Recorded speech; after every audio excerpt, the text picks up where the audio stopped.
안녕하세요. 저는 프리랜서 번역가로 일하고 있는 여자입니다. 저는 현재 엄마 집에서 혼자 지내고 있어요. 너무 뻔뻔했던 전 시댁 식구들 남편과 쫑을 내고 혼자 살고 있는데 몸도 편하고 마음도 편해서 아주 만족하며 지내고 있습니다. 이럴 거면 아예 결혼을 안 했어야 되는데 싶기도 한데 또 어떻게 생각해보면 결혼을 했었고 여러 일도 겪었기 때문에 지금의 자유로움과 평온함이 더 소중하고 감사하게 느껴지는 것 같기도 해요. 제 전 남편과 전 시댁에 대해서 말하자면요. 가족이 정말 하나같이 뻔뻔하고 염치가 없었습니다. 어떻게 하나같이 그 모양인가 싶기도 하면서 또 한 가족이니까 그렇게 다 똑같은 거구나 싶기도 해요. 저는 전 남편과 2년 반 정도 연애를 했는데요. 연애를 하면서도 그 연애의 끝이 결혼이라고 생각하지는 않았습니다. 그 남자가 마음에 들고 안 들고를 떠나서 제 자체가 결혼이라는 게 꼭 필요한가? 라는 생각도 어느 정도 있었거든요. 저희 언니는 좀 떨어진 지방에서 공무원으로 일하고 있는데 저희 언니도 결혼 생각이 없는 비혼주의자입니다. 저는 확고한 비혼주의자까진 아닌데 그렇다고 결혼을 꼭 해야 된다라는 생각까진 아니었어요. 저의 이런 생각은 남편, 그러니까 그 당시 남자친구도 잘 알고 있었습니다. 그리고 저는 설령 결혼을 해도 아이는 별로 안 갖고 싶었어요. 아이를 잘 키울 자신도 없고 책임질 자신도 없었거든요. 그런데 남자친구도 저랑 생각이 비슷했어요. 본인도 굳이 아이를 낳고 싶진 않다고 했고 만약 결혼을 해도 부부끼리 잘 살고 싶다라고 했죠. 그러니까 남친과 제가 생각이나 가치관이 비슷했던 겁니다. 그래서 부담 없이 2년 반 정도를 잘 만나왔던 것 같아요. 그런데 남친은 연애 2년 반 정도가 넘어가니 아이는 없이 살아도 결혼은 하고 싶다며 결혼하자고 하더라고요. 그 말에 저도 고민이 많았습니다. 결혼을 반드시 하자는 주의는 아니었긴 하지만 저 역시도 남친을 많이 좋아했기에 결혼해서 사는 것도 나쁘지 않겠다 싶었거든요. 그래서 저는 양가 부모님께 저희가 결혼해도 아이 없이 살겠다는 것을 미리 말씀드리자고 했습니다. 저희 부모님은 그러라고 하셨어요. 저희 언니는 결혼 안 한다 그러는데 저는 결혼은 그래도 하겠다고 하니 오히려 환영하셨죠. 하지만 반면에 남친네 부모님은 시겁하면서 반대를 하셨습니다. 결혼이 장난이냐고. 당연히 결혼을 했으면 애도 낳아야 되는 거지. 왜 애는 안 낳겠다고 하는 거냐고 하시면서요. 그래서 결혼 반대에 부딪혔고 결혼 자체가 엎어질 수도 있었습니다. 그런데 결혼 준비에 있어서 저희 부모님이 돈을 많이 도와주셨거든요. 그러니까 저희 결혼하면 1억 정도를 보태주실 수 있다고 하신 거죠. 남친이나 제가 모은 돈을 합치면 1억 3천 정도 되었는데요. 저희 부모님이 1억을 더 보태주신다고 하니 훨씬 여유롭게 시작할 수 있겠더군요. 그 말을 전해 들으신 남친네 부모님도 갑자기 말을 바꿔서 그냥 결혼하라고 허락하셨습니다. 아이 문제는 너네가 알아서 하고 또 생각이 바뀌면 가져보라고 하시면서요.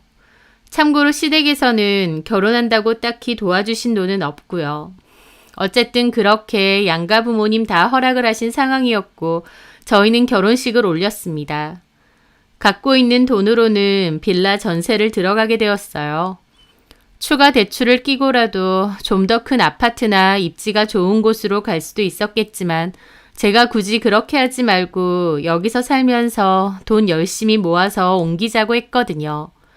저희는 자녀 계획이 없었기 때문에 굳이 대출까지 받아가며 주변 입지가 좋고 비싼 곳에서 살 필요까진 없다고 생각했어요.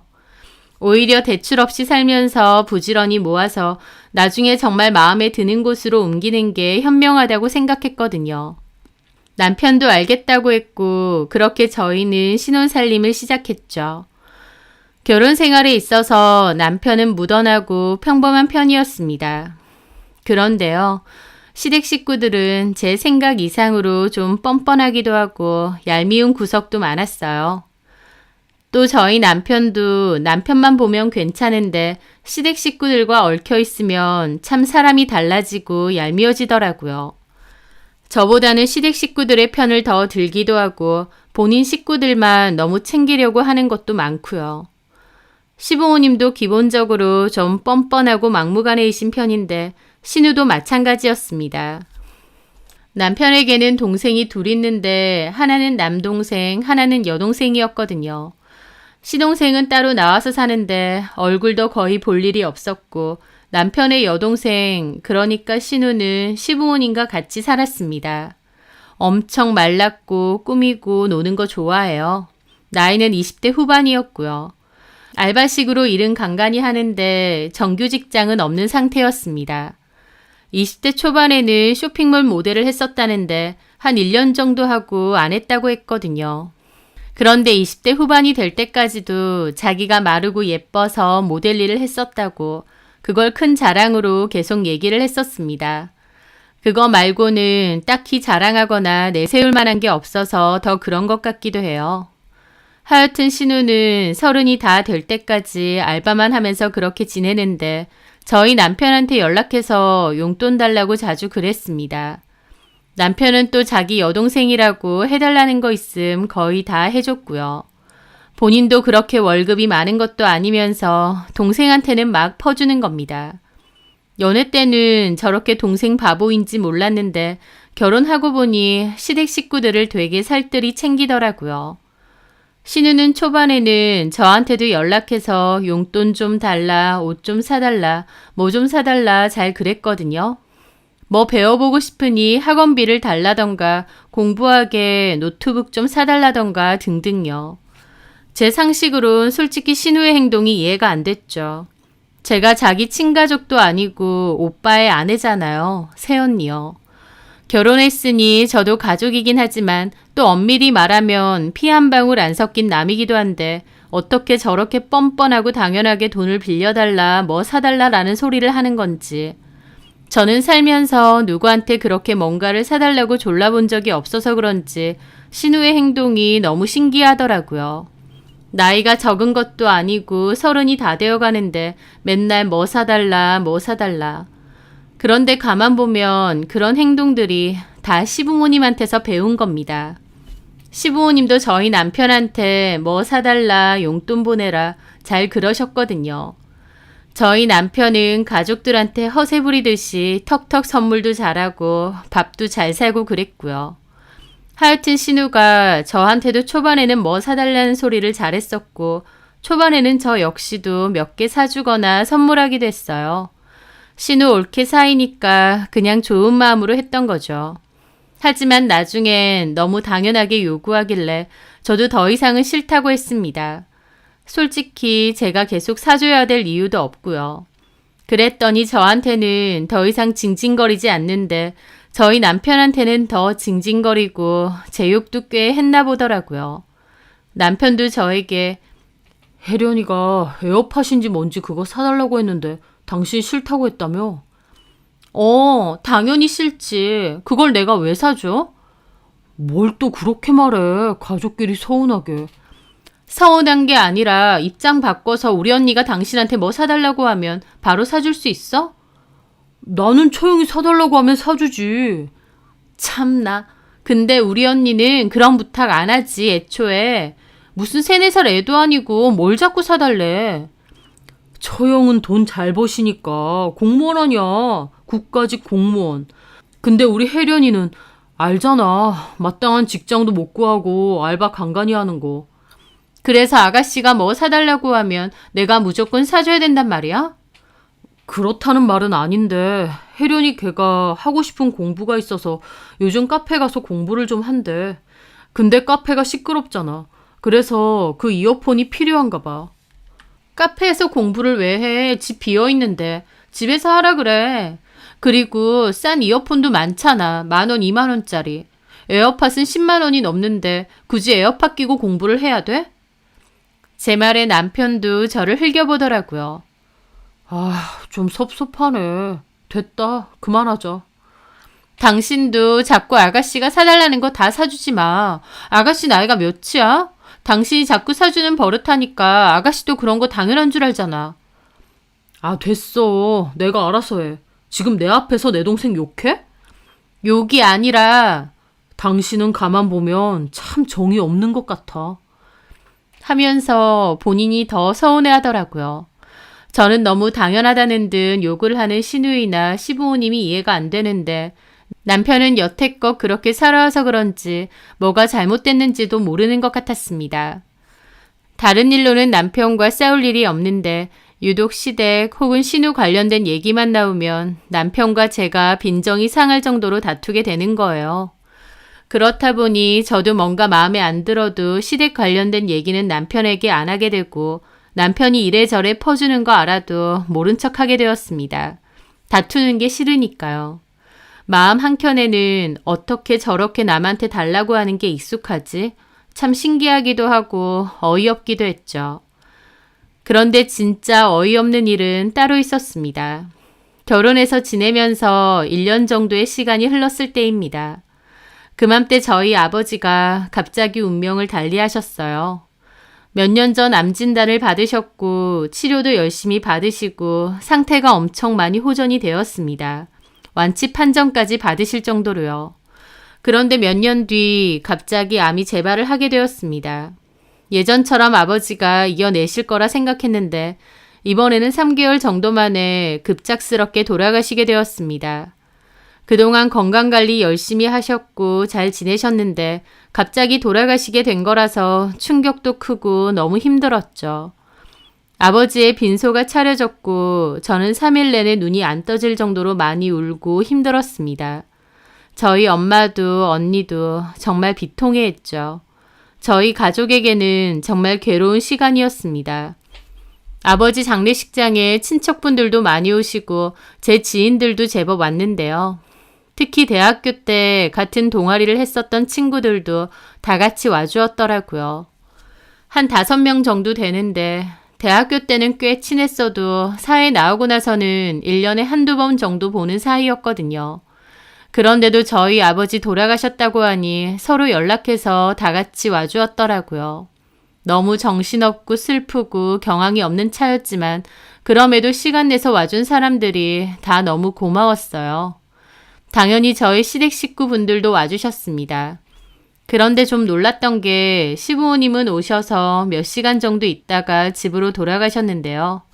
같이 온 신우는 시부모님과 같이 안 돌아가는 거예요.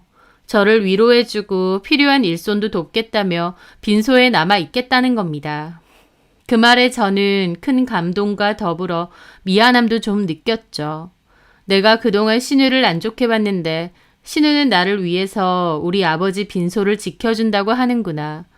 그동안 신우를 얄밉게만 봤던 게 새삼 미안하고 내가 사람을 함부로 오해했구나 싶을 정도였습니다.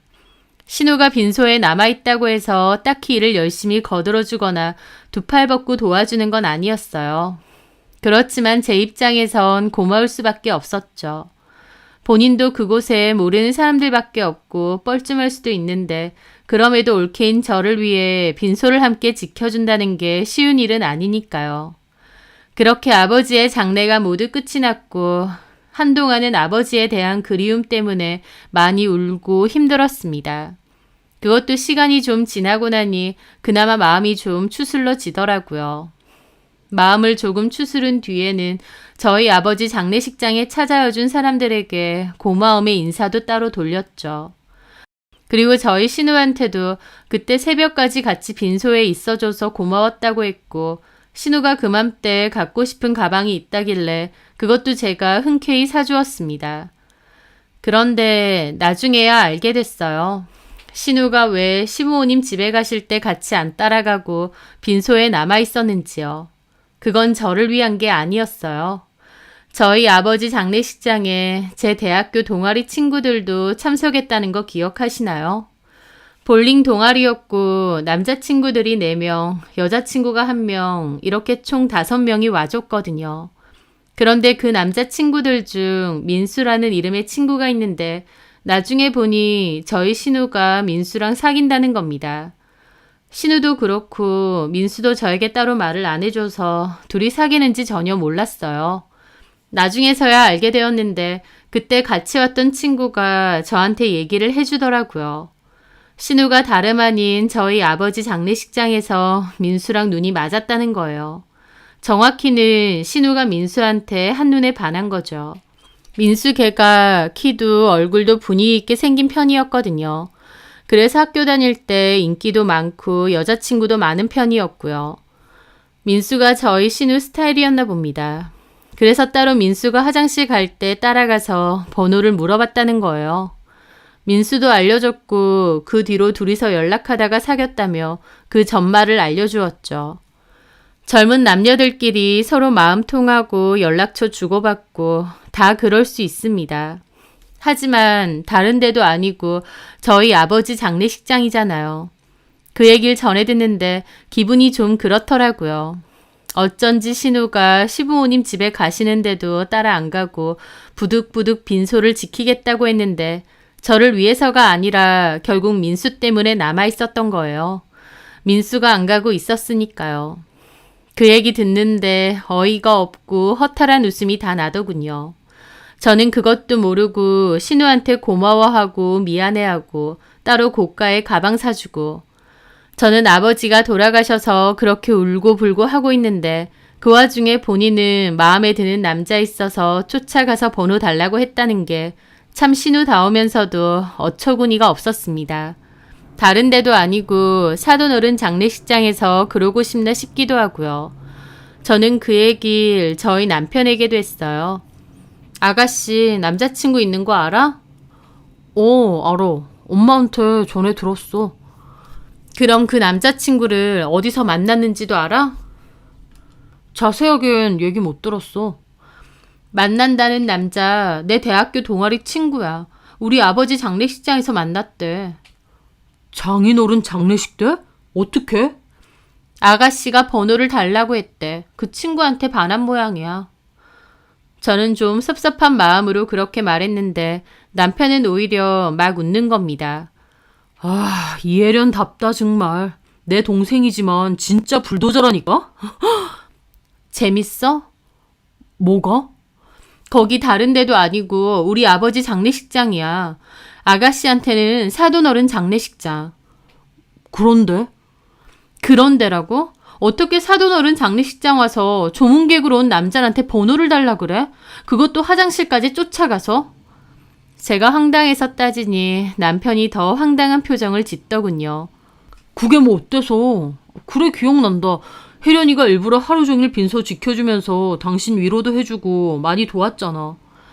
나도 그게 참 고마웠어. 근데 이제 와서 보니 나 때문이 아니라 민수 때문에 있었던 거잖아. 그걸 그렇게 말하면 안 되지.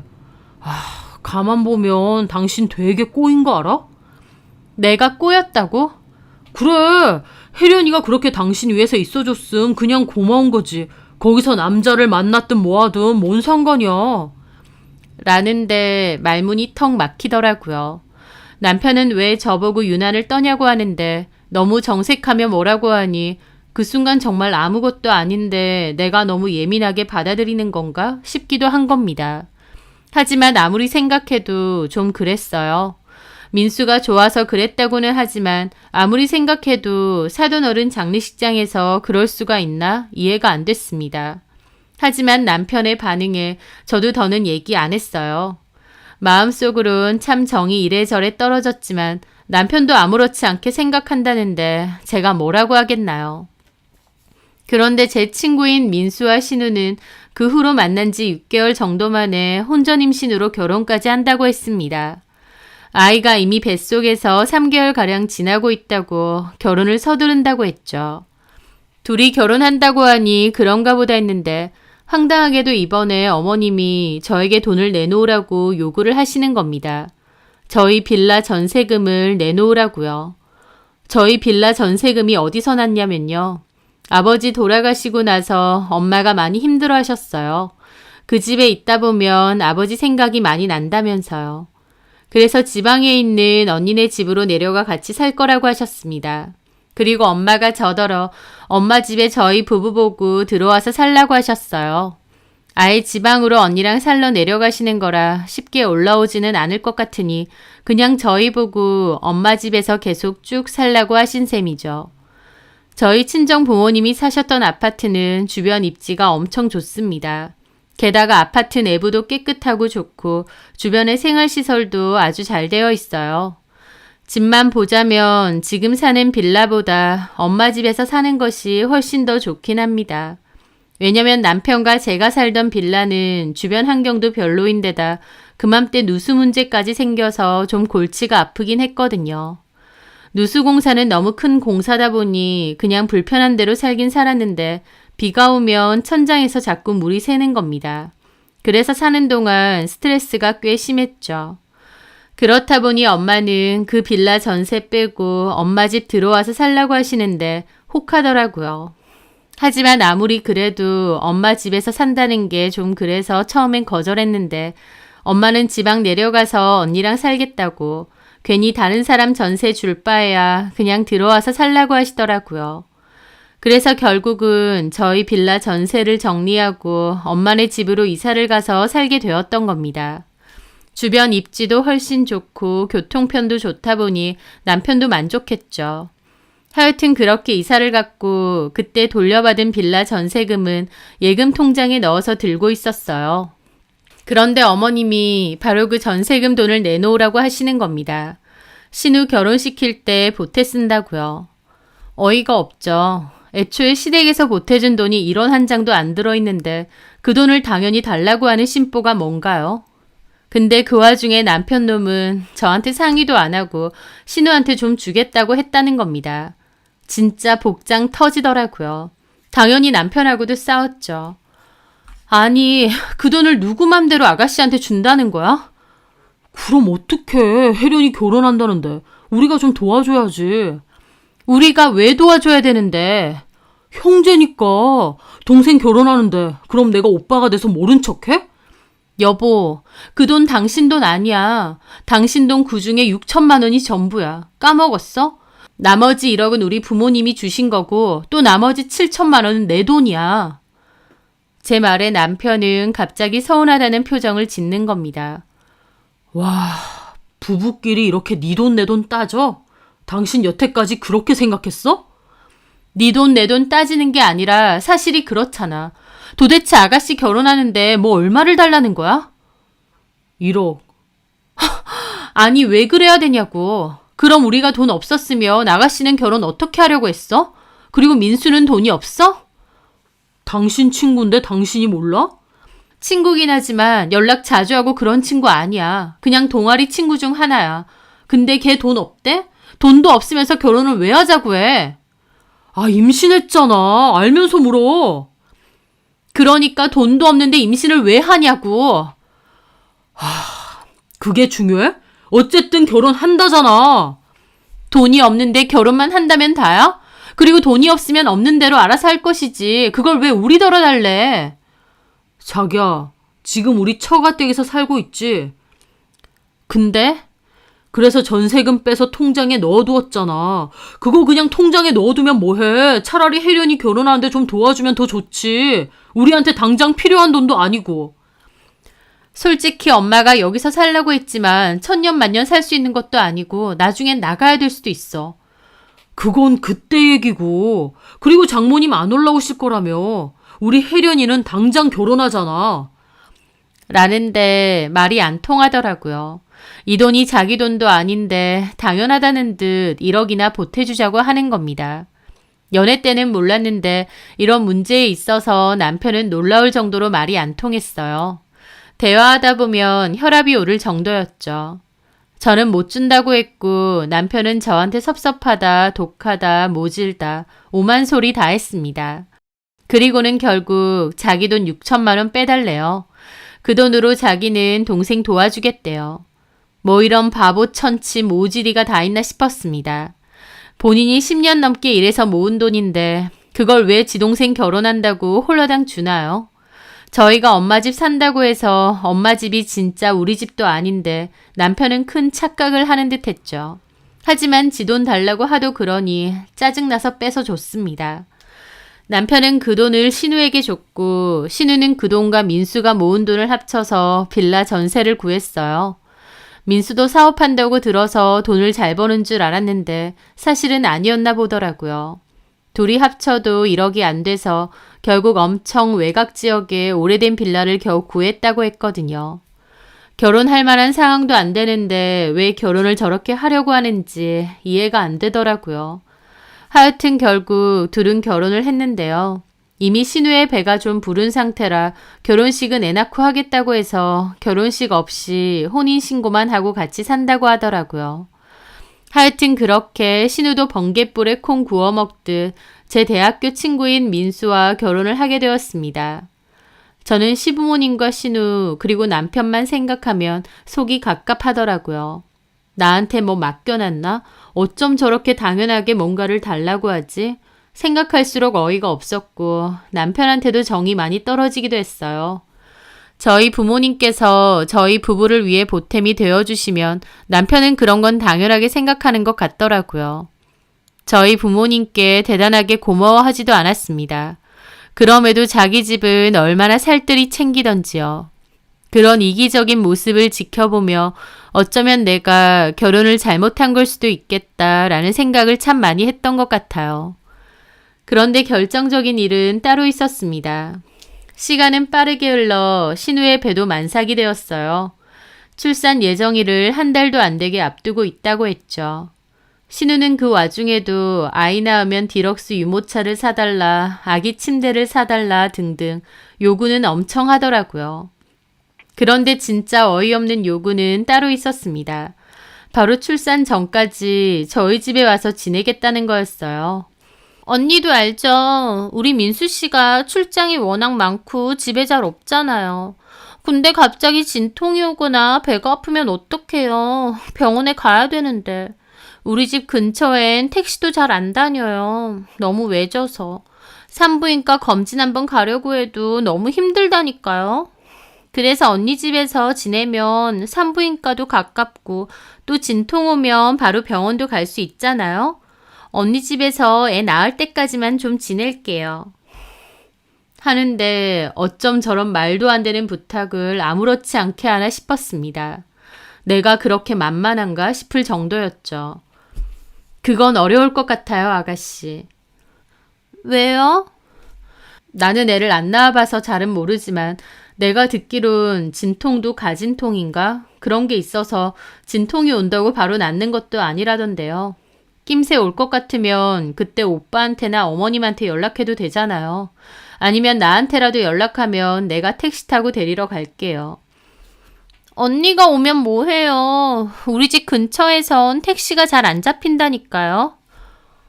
그런 게 어딨나요. 요즘은 휴대폰 어플로 콜택시도 다 부를 수 있는데 괜한 핑계를 대더라고요.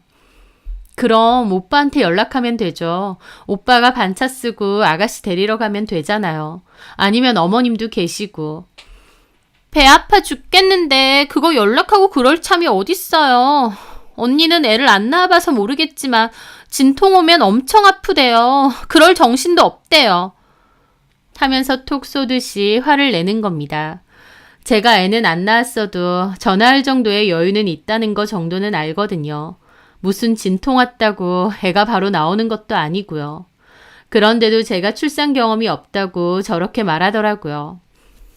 어찌됐든 저희 집에서 지내는 건 좀 아닌 것 같아요.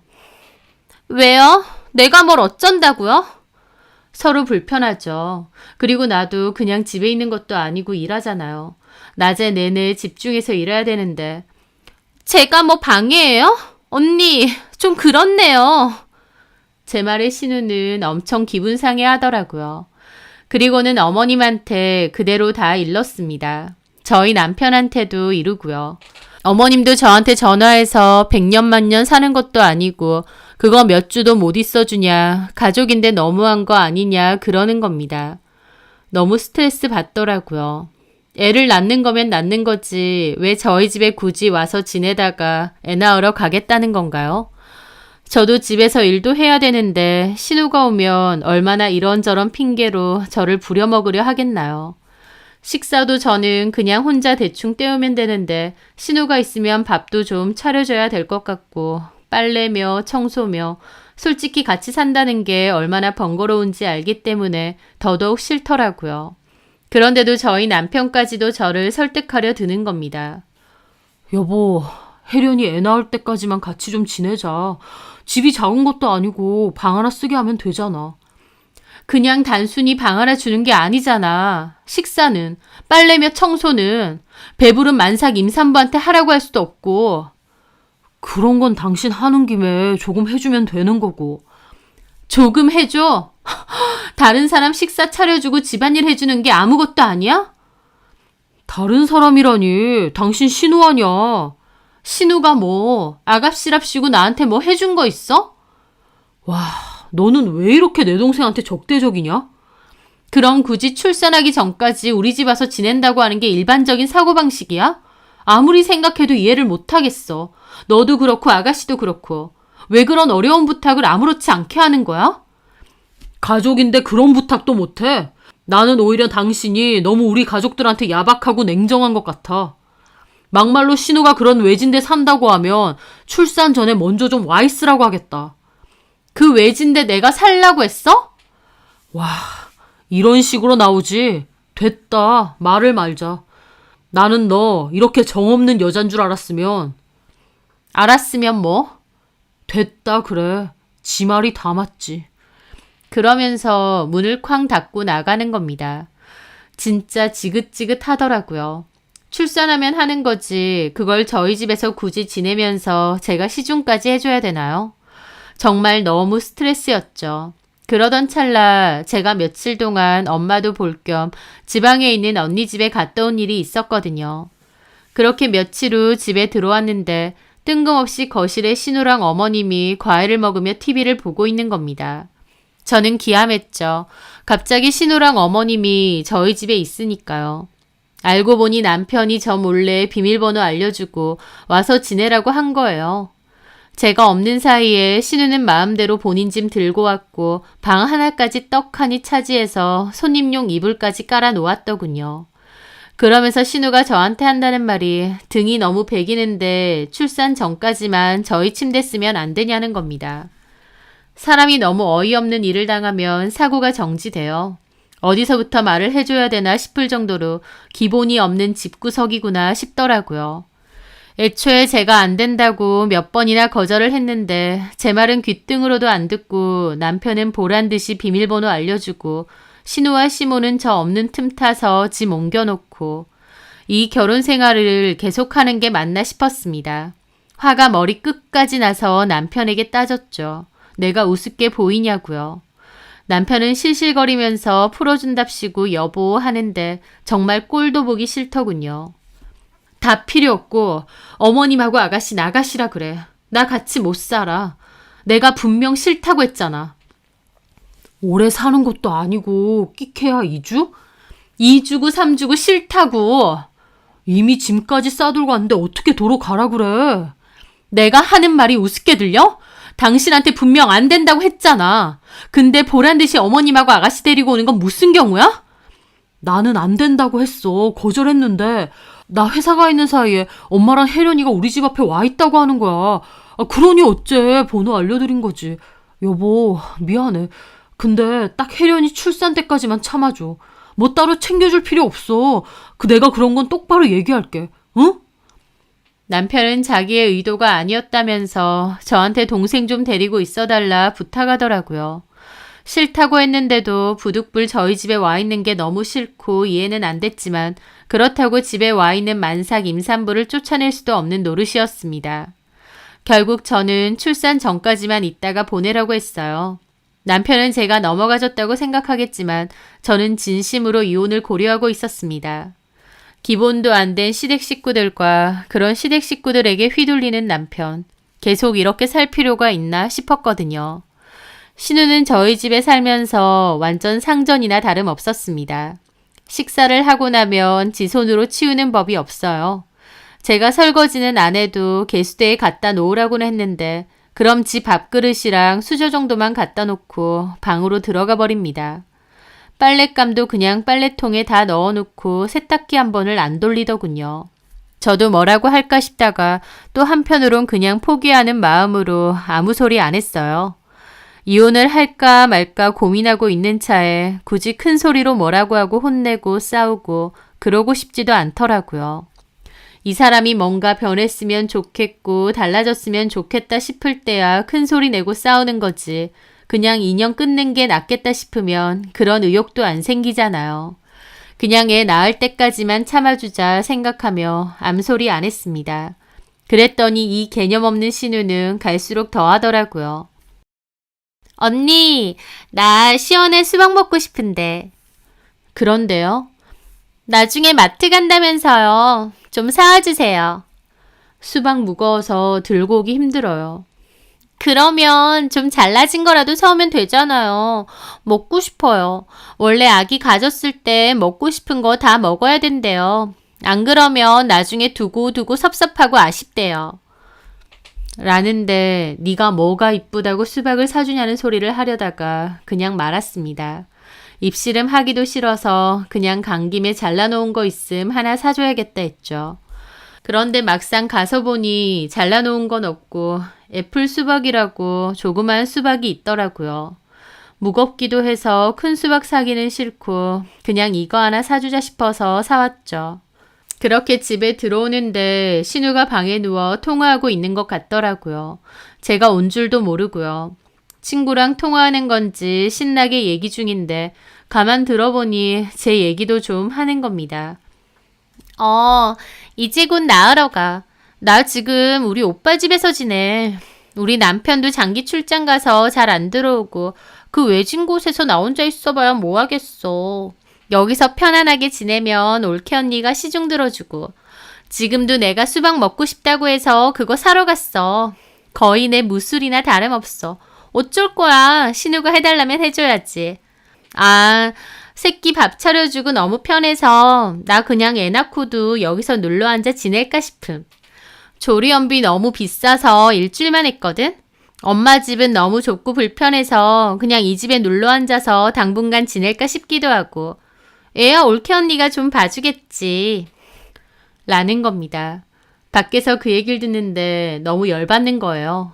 그래도 만삭 임산부라고 참고 냅뒀는데 고마워하기는커녕 저를 지 시중 들어주는 무술이 취급하질 않나.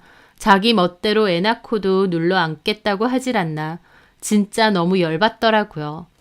확 쫓아낼까 하다가 그냥 방으로 들어가서 곰곰이 생각했습니다. 이혼을 할지 안 할지 이제는 결단을 내려야겠더라고요. 제 마음은 이미 이혼 쪽으로 훨씬 기울어져 있었지만요. 그렇게 마지막 고민을 하고 있는데 그 와중에 신우는 밖에서 제가 장봐온 것들을 보면서 수박 사오랬더니 이 작은 걸 사왔냐고 궁시렁거리는 게 들리는 겁니다. 정말 끝까지 밉상이었죠. 그날 저녁 남편이 왔고 저는 바로 이혼하자고 했습니다. 남편은 왜 그러냐고 그러길래 낮에 있었던 일 다 얘기해줬어요. 그런데도 남편은 그냥 친구한테 괜히 허세 부리고 센 척한다고 한 말 가지고 왜 예민하게 구느냐는 겁니다. 사람 미치고 팔짝 뛰게 만들어 놓고 따지면 저한테 예민하다 어쩐다 하는데 이제는 남편 면상도 보기 싫더라고요. 어쨌든 이혼할 거라고 장난하는 거 아니라고 했습니다. 그랬더니 남편이 좀 너무한 거 아니야? 이혼이 장난도 아니고. 장난이 아니기 때문에 여태까지 고민하고 또 고민했던 거야. 그건 고민이 아니지. 애초에 이혼할 거라 생각하고 이유를 찾는 거 아니냐고. 당신은 뭐가 잘못됐는지도 모르지? 아니, 애 가진 신우한테 좀 배려해주고 이해해주면 안 돼? 내가 언제까지 그래야 되는데. 뭘 얼마나 그렇게 해줬다고. 뭐? 내 이럴 줄 알았어. 이런 게 문제라고. 내가 여기서 뭘 얼마나 더 해줘야 되며 내가 여태껏 해준 것들은 다 당연한 줄 알아? 네 동생 밥 차려주고 빨래해주고 필요한 거 장봐주고 그런 건 안 보이나 봐? 그거는 당신 거 하는 김에. 이게 문제라고. 당신이 뭐가 문제인지도 모르는 이게. 나는 당신이 더 이해가 안 돼.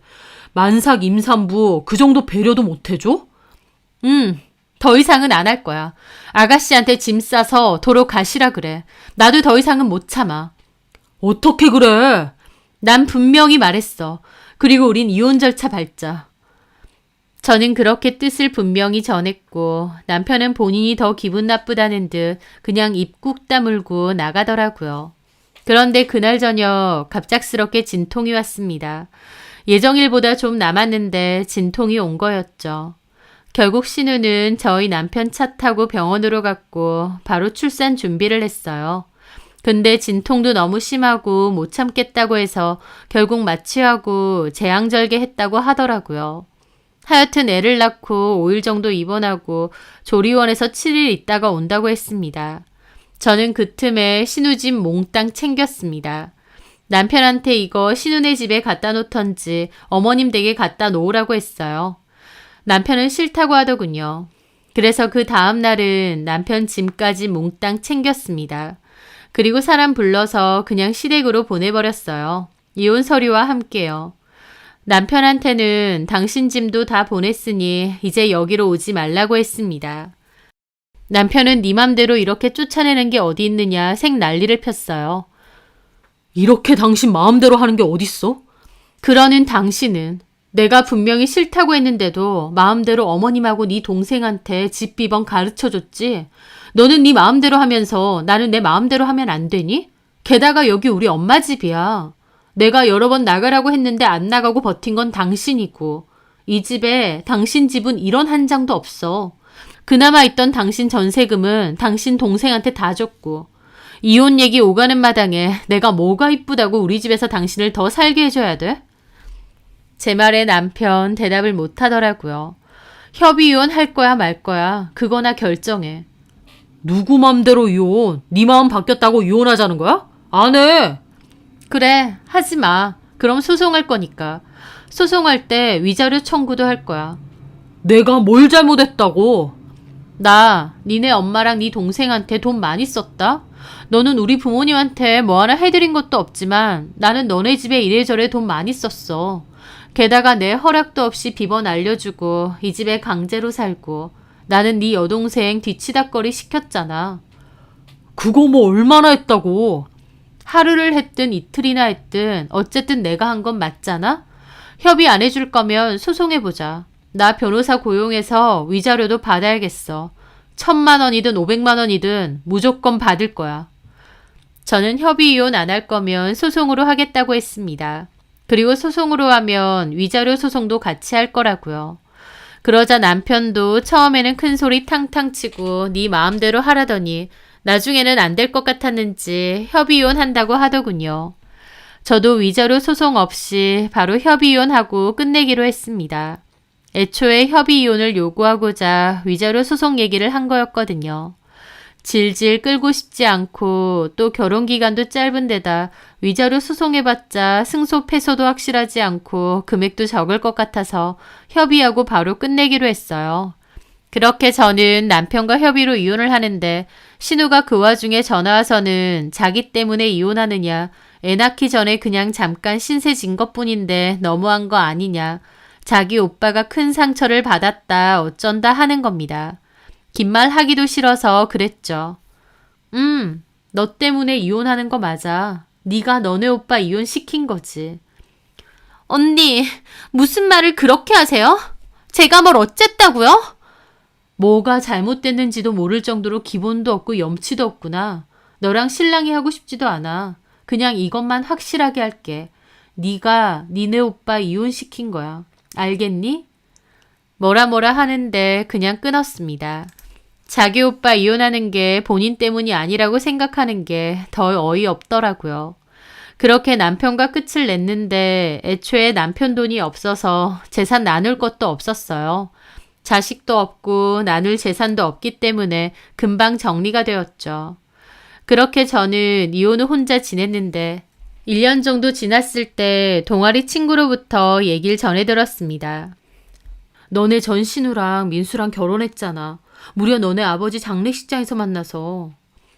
그랬지. 너네 전신우 얘기 모르지? 모르지. 이제 관심도 없고 남남인데. 왜? 나는 민수 얘기 전해 들었는데 너네 전신우랑 민수랑도 이혼 얘기 오가는 것 같더라. 이혼 얘기가 오간다고? 왜? 애도 어린데? 민수가 하는 사업이 영 불안정한 사업이었나 봐. 잘 안 돼서 결국 그나마 있던 그 빌라 전세금도 빼서 사업 자금으로 썼대. 그리고 민수네 본가로 들어가서 살았다더라. 그래? 시댁에 들어가서 산 거야? 그렇지.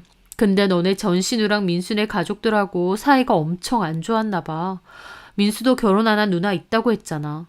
특히 그 누나랑 사이가 엄청 안 좋았대. 너네 전신우랑.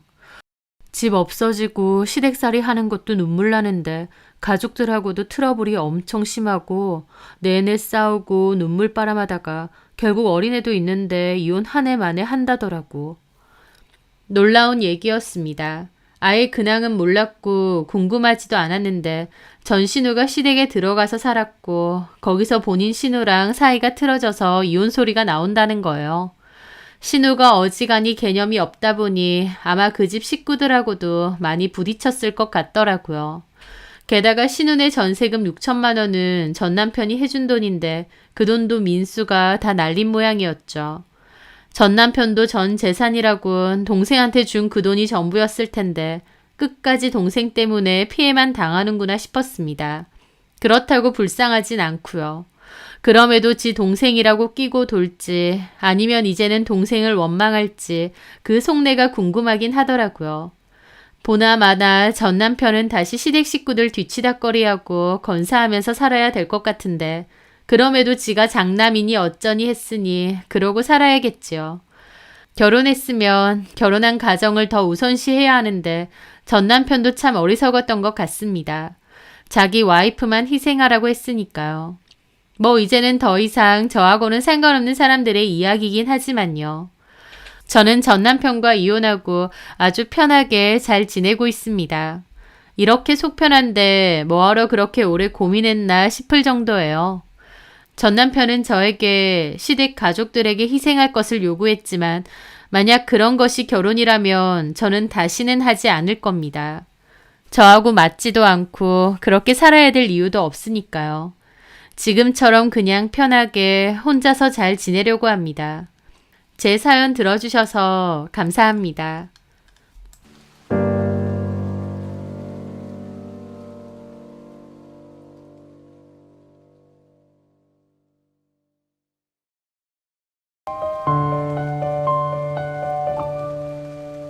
저는 올해 40, 병원에서 근무하는 15년차 간호사입니다. 제 동갑내기 남편에게는 3살 많은 형, 그러니까 저에게는 아주버님이 한 분 계신데요.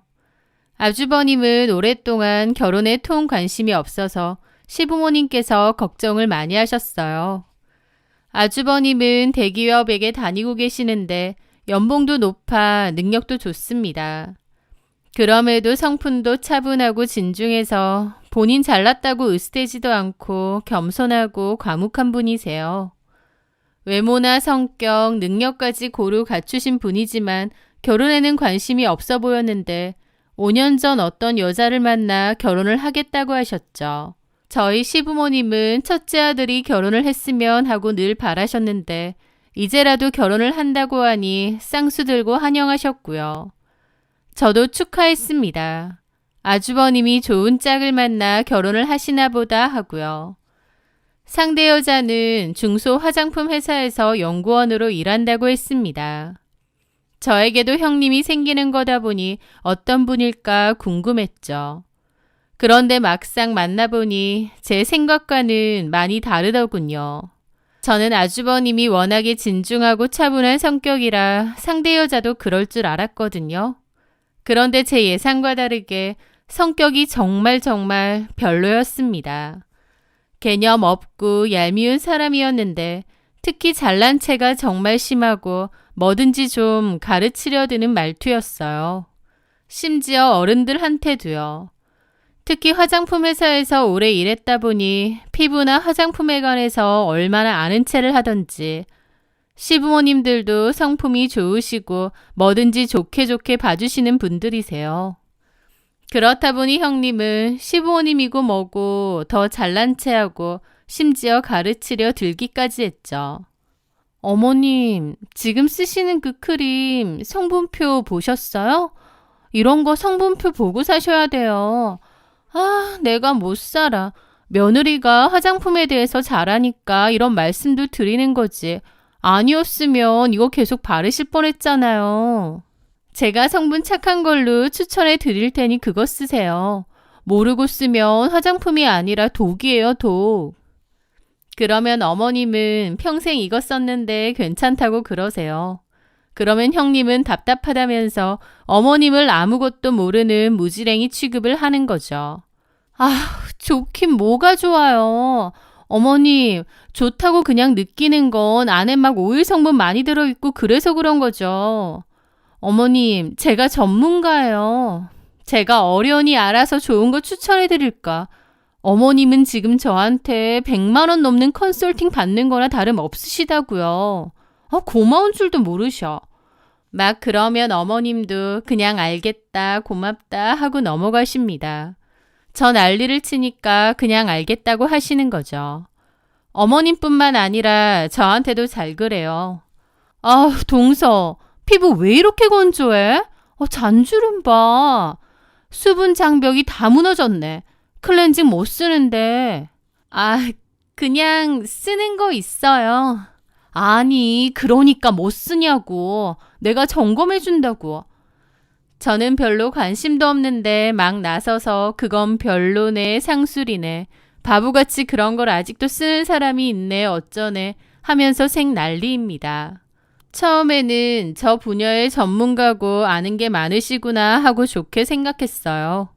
그런데 맨날 가르치는 말투로 이래라 저래라 하니까 거부감이 느껴졌죠. 화장품에서만 그런 게 아니라 모든 생활 전반에서 지적질하고 잘난 체 하는 게 심했습니다. 음식, 옷, 생활 습관까지도요.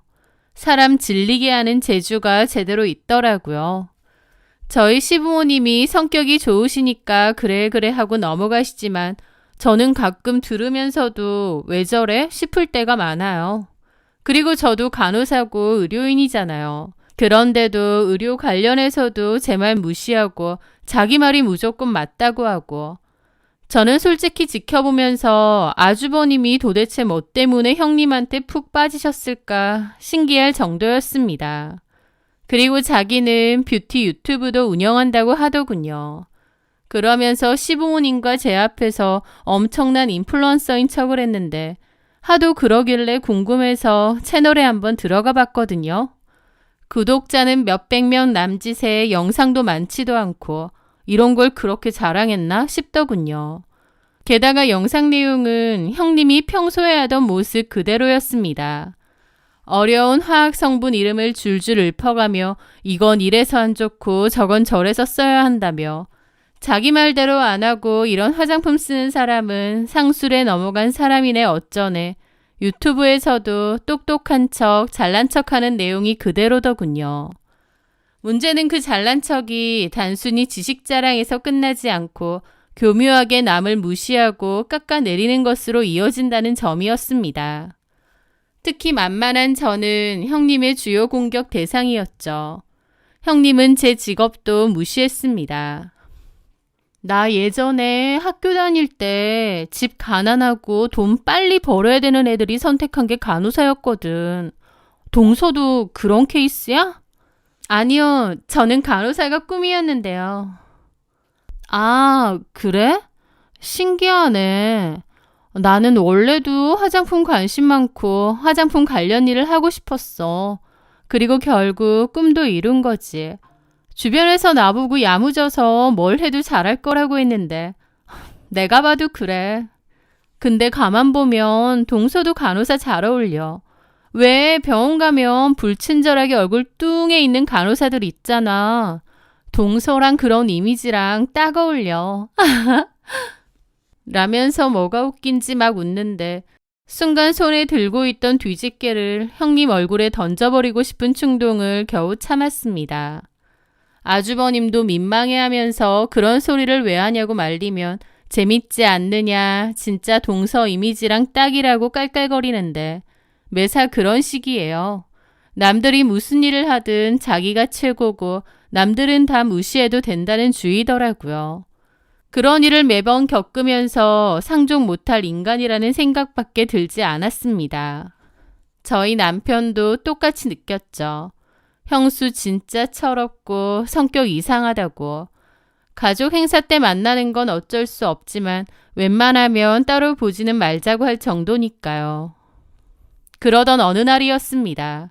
온 식구가 저녁 식사를 위해 모인 자리였는데 형님은 뜬금없이 서류 가방에서 서류 뭉치를 꺼내 테이블 위에 탁 소리가 나게 내려놓더군요. 아버님, 어머님, 제가 중대 발표를 하나 하겠습니다. 무슨 대단한 얘기라도 하는 양 그러는 거예요. 모두들 어리둥절한 표정으로 형님을 쳐다봤죠. 형님은 그 시선을 즐기기라도 하듯 잠시 뜸을 들이더니 자기가 회사를 그만두고 화장품 사업을 시작하겠다고 그러는 거예요. 제가 능력도 없는 사람도 아닌데 언제까지 남 밑에서 월급쟁이로 썩을 순 없는 것 같아요. 제 이름, 제 얼굴, 제 노하우를 담아서 혁신적인 브랜드를 하나 론칭하려고 해요. 이건 제가 밤새워 만든 사업 계획서입니다. 한번 보시죠. 서류에는 온갖 어려운 전문 용어와 장밋빛 미래 예측 그래프가 가득했습니다. 제가 10년을 넘게 이 바닥에서 굴렀다 보니 뭐가 돈이 되고 안 되는지 빠삭하게 알잖아요. 그래서 자신 있게 한번 시작해 보려고요. 그러면서 자연스럽게 이야기의 본론, 즉 돈 문제로 넘어갔습니다. 시부모님께 초기 투자금을 지원해달라고 아주 당당하게 손을 벌리는 겁니다. 자기가 사업을 할 텐데 좀 도와주십사 하는 게 아니라 자기 사업에 자신이 있으니 투자를 하시라는 거예요. 아주 당당하게요. 듣고 계시던 시아버님도 좀 황당해하면서 그러시더라고요. 얘야, 사업이 말처럼 쉬운 게 아니다. 네가 연구만 했지 경영이나 마케팅을 직접 해본 건 아니잖니. 그리고 네가 달라고 하는 돈은 결국 우리 노후 자금인데 그걸 그렇게 쉽게 달라고 하는 건 아니지 않니? 시어머니께서도 거두셨습니다. 그래, 네 서방 월급도 넉넉한데 굳이 위험 부담이 큰 일은 버려야겠니? 안정적인 직장이 최고지. 처음에는 이성적으로 반대하시던 시부모님. 하지만 형님은 막무가내였습니다. 자기가 이 정도의 포부가 있는데 그것도 이해를 못 해주고 가족끼리 못 도와주냐고 생각하는 것 같더라고요. 어머님, 아버님, 어떻게 그렇게 말씀하세요? 제가 남도 아니고 며느리잖아요. 며느리가 성공해서 효도하겠다는데 그걸 이렇게 시작도 전에 꺾으시는 거예요? 너무 서운해요. 저 정말 자신 있단 말이에요. 그날 이후 형님은 거의 매일같이 시댁에 출근 도장을 찍었습니다. 아침 일찍부터 찾아와 시부모님 옆에 딱 붙어 앉아 하소연하고 조르고 급기야는 울기까지 했습니다. 아주버님이 말려도 소용없는 것 같았고 중간에서 어쩔 줄 몰라 쩔쩔매기만 했죠. 형님은 그런 아주버님까지 닥달했던 것 같고요. 자기한테 관심이 없느냐, 자기가 날개를 펼치고 날아갈 수 있도록 도와줘야 되는 거 아니냐 하면서요. 형님의 감정적인 압박과 눈물 공세에 시부모님은 하루가 다르게 지쳐가셨습니다. 결국 형님에게 두 손 두 발 다 드시고 말았죠. 자식이기는 부모 없다고 시부모님께서는 노후 자금으로 쓰려고 하셨던 돈을 형님에게 건네주셨습니다. 물론 그냥 주신 건 아니고 혹시 모를 세금 문제도 있고 하니 빌려주는 형식으로 하자고 하셨죠. 형님은 빌려주는 거 말고 투자금 형식으로 하자고 나중에 사업 잘 되면 돌려드리겠다고 했는데 시부모님은 강경하게 그건 안 되고 빌려주는 형식으로 하자고 하셨습니다. 그래서 변호사 사무실에 가서 정식으로 차용증까지 꼼꼼하게 작성했습니다. 어쨌든 그렇게 투자금을 지원받은 형님은 번듯한 사무실도 얻었어요. 형님은 사무실 인테리어도 삐까번쩍하게 꾸미고 SNS에는 대표 명함 사진과 함께 성공한 CEO 코스프레를 열심히 했죠. 하지만 현실은 냉혹했습니다. 그렇게 자신만만해했지만 형님의 사업은 1년을 채 버티지 못하고 처참하게 망했거든요. 1년 정도 한 뒤에 결국 접겠다고 했고 집안은 발칵 뒤집어졌습니다. 시부모님의 피 같은 노후 자금이 날아갔으니까요. 그런데 더 기가 막힌 건 형님의 태도였습니다. 보통 사람이라면 그런 상황에 죄송해서 고개도 못 들어야 정상 아닌가요? 그런데 오히려 형님은 미안한 기색은커녕 시부모님을 원망하는 겁니다. 어머님, 아버님이 투자를 해주시라면 제대로 해주셨어야죠. 고작 그 돈으로 요즘 세상에 뭘 제대로 할 수 있겠어요? 마케팅 비용으로 몇 번 뿌리니까 남는 것도 없던데요. 시작부터 이렇게 지원이 부실하니까 잘 될 사업도 안 되는 거잖아요. 정말 속상한 건 저란 말이에요. 그 말을 듣는 순간 시아버님은 뒷목을 잡고 쓰러지실 뻔했습니다. 아주버님하고도 그 문제로 엄청 많이 싸운 것 같더군요.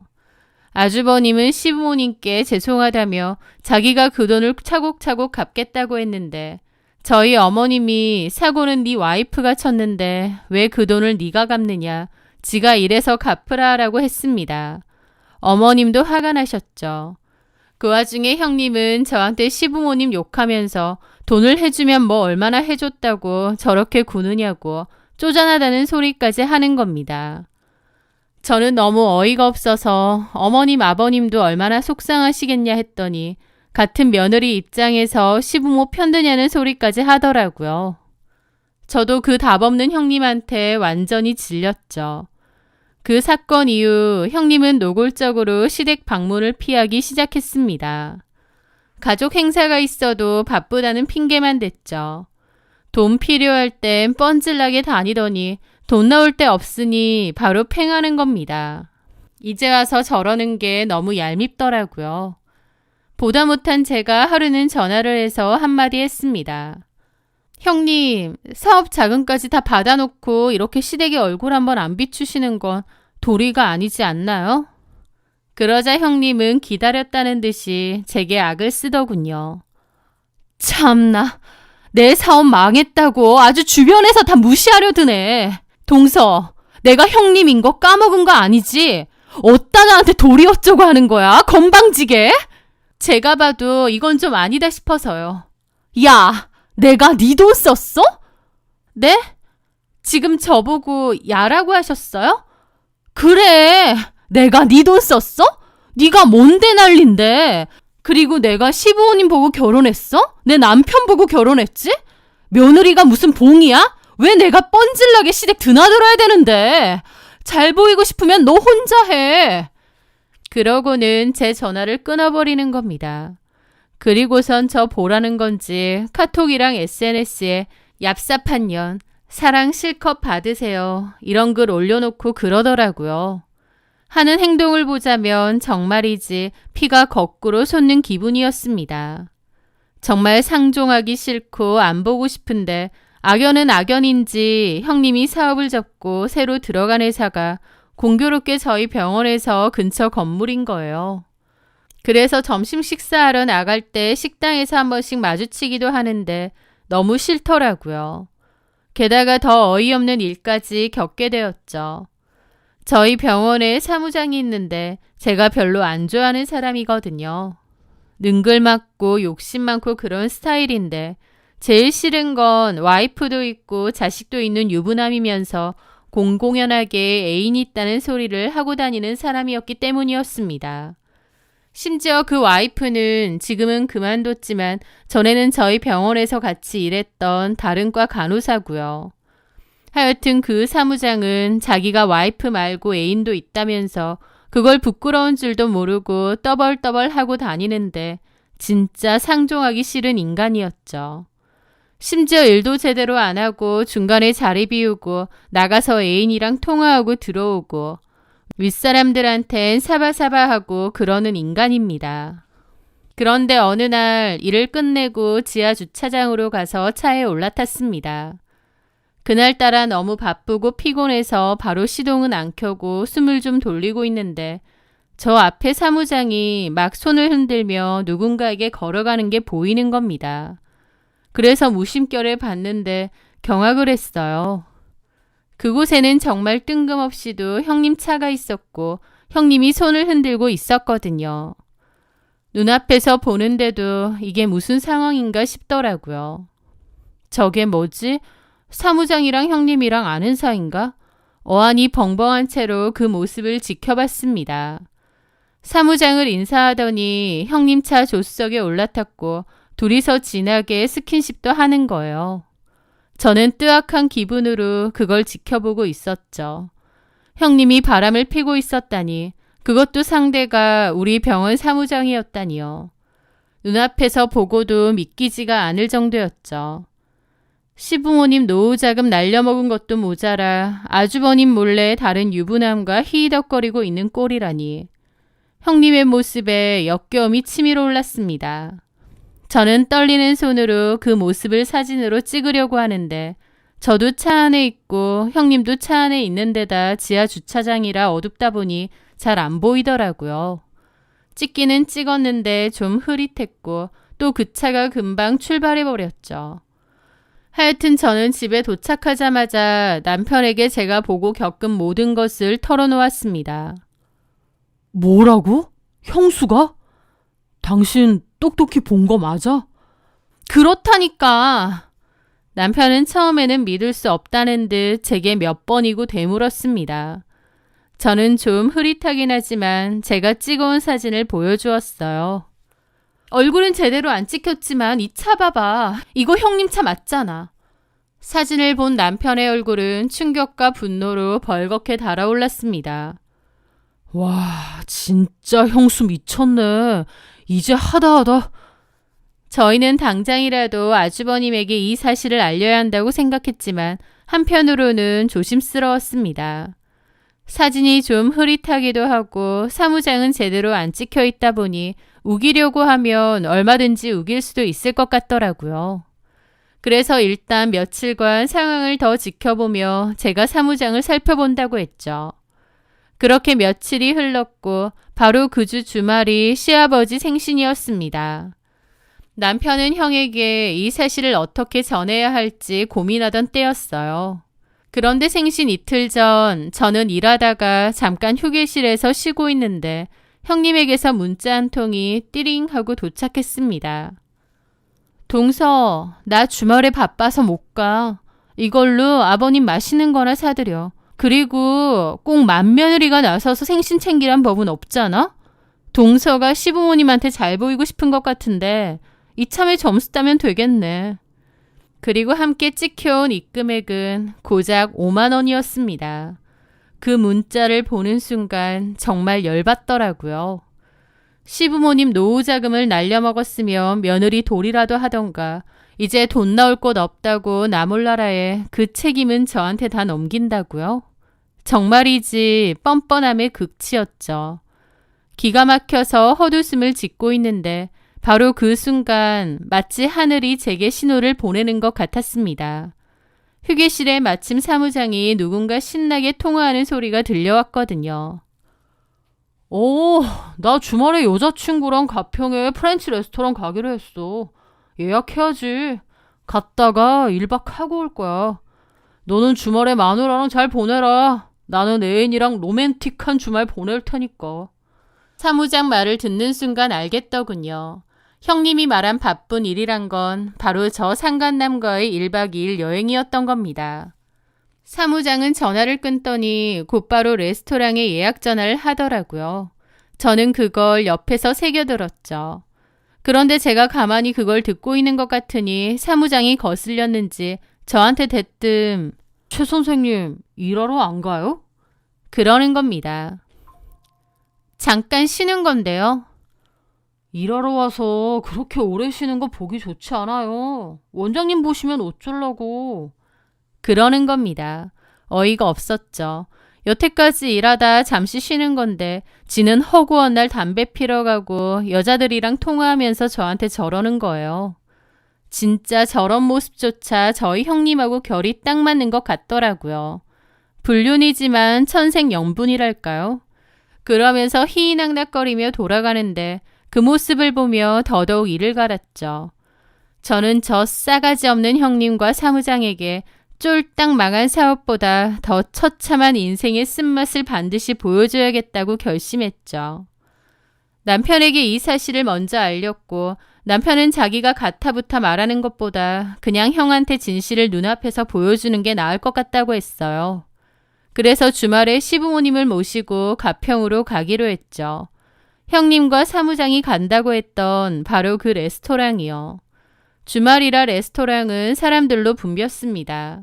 들어간 저와 남편은 창가 쪽 가장 좋은 자리에 앉아있는 형님과 사무장을 어렵지 않게 찾아낼 수 있었어요.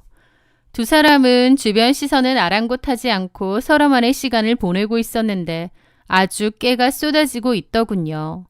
그 형님을 제일 먼저 발견한 사람은 아주버님이었습니다. 아주버님은 믿기지 않는다는 듯 형님을 바라보더라고요. 장모님 아파서 가봐야 된다고 했는데 저 사람이 왜 여길... 아무것도 모르는 형님은 까르르 웃으며 그 사무장에게 애교 섞인 목소리로 말하고 있었습니다. 오빠, 우리 다음 주에는 어디 갈까? 바다 보러 갈까? 그때였습니다. 형님에게 다가간 아주버님이 나지막이 차가운 목소리로 말했죠. 아니, 다음 주엔 법원 가야지. 깜짝 놀란 형님이 뒤를 돌아보는 순간 얼굴이 새하얗게 질려버렸습니다.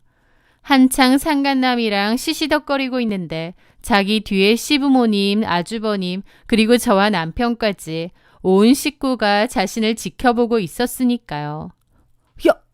여보! 어머님 아버님! 당황한 형님이 버벅거렸고 시부모님도 기막혀 하셨죠. 사무장도 사태 파악이 끝났는지 슬금슬금 자리를 피하려는 겁니다. 그래서 제가 불렀죠. 어디 가세요? 이종환 사무장님? 자기를 알아보니 놀라서 돌아보더라고요. 그리곤 눈이 휘둥그레지는 겁니다. 아니, 최 선생이 여긴 어쩐 일로...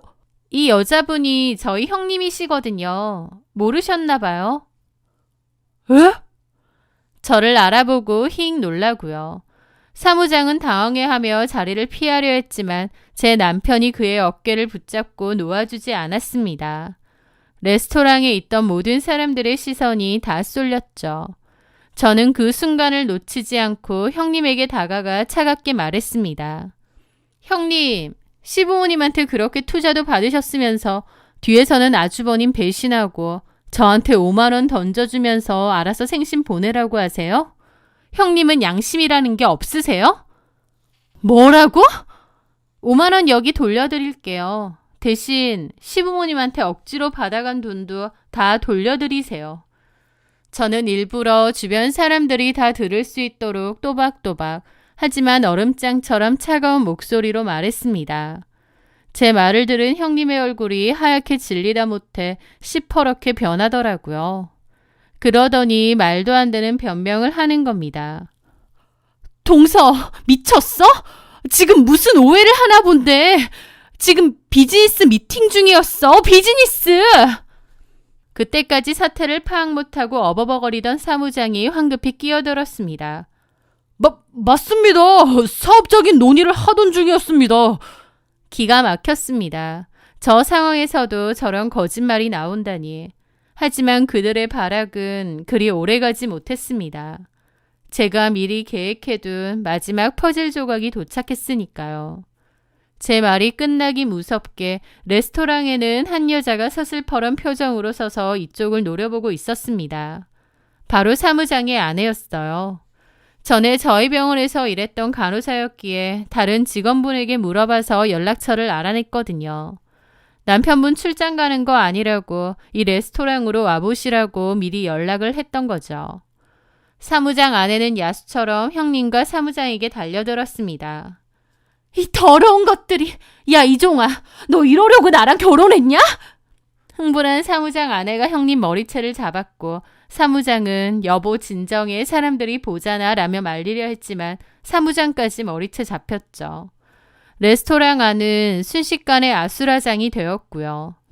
저희 시부모님과 아주버님 그리고 저와 남편은 그저 차가운 눈으로 그 모든 광경을 지켜볼 뿐이었습니다. 형님이 아주버님더러 도와달라고 했지만 아주버님은 외면하고 그곳을 벗어났습니다. 머리채 뜯기던 형님의 절규가 제가 본 마지막 모습이었습니다. 그날 이후 아주버님은 바로 이혼 서류를 접수했어요. 며칠 후 형님에게는 아주버님의 이혼 소장과 함께 작성했던 채용증을 근거로 한 대여금 반환 청구 내용 증명도 배달되었습니다. 내용 증명을 받은 형님은 길길이 날뛰며 시어머니께 전화를 걸었다고 합니다. 어머니, 이게 다 뭐예요? 저한테 투자하신 거면서 이걸 달라고 하시면 어떡해요? 그 말을 들은 시어머니가 차갑게 그러셨죠. 이제 너랑 더 이상 가족이 아닌데 네 사정을 왜 봐줘야 되니? 돈 받아갈 때 문지방이 닳도록 들락거리더니 돈 받자마자 시댁발길 딱 끊었지? 게다가 바람까지? 네 행동으로 우린 이제 남남된 거다. 너가 빌려간 돈 네가 갚는 게 뭐가 문제니? 똑바로 계산해서 갚아. 알았니?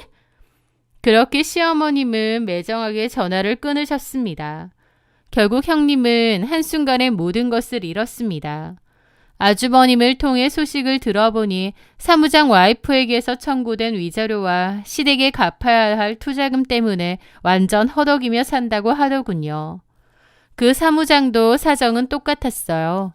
상습적인 외도 저지르고 직장 내에서 떠벌리고 다니고 저처럼 진짜 듣기 싫고 벼르던 사람 많았는데 이 일이 터지면서 결국 병원에서 잘렸습니다. 딱 자기들한테 걸맞는 엔딩이 아닌가 싶어요.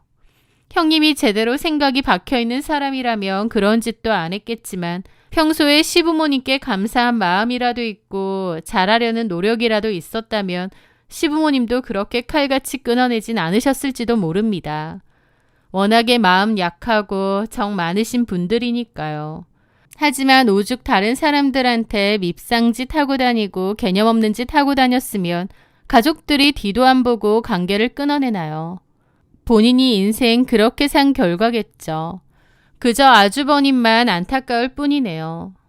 아주버님은 그 여자한테 제대로 질려서 재혼은 꿈에도 생각 안 한다는데 그런 여자 잘못 만나서 인생 구렁텅이 가는 것보다 혼자 사는 것도 나쁘지 않은 것 같습니다. 제 사연 들어주셔서 감사합니다.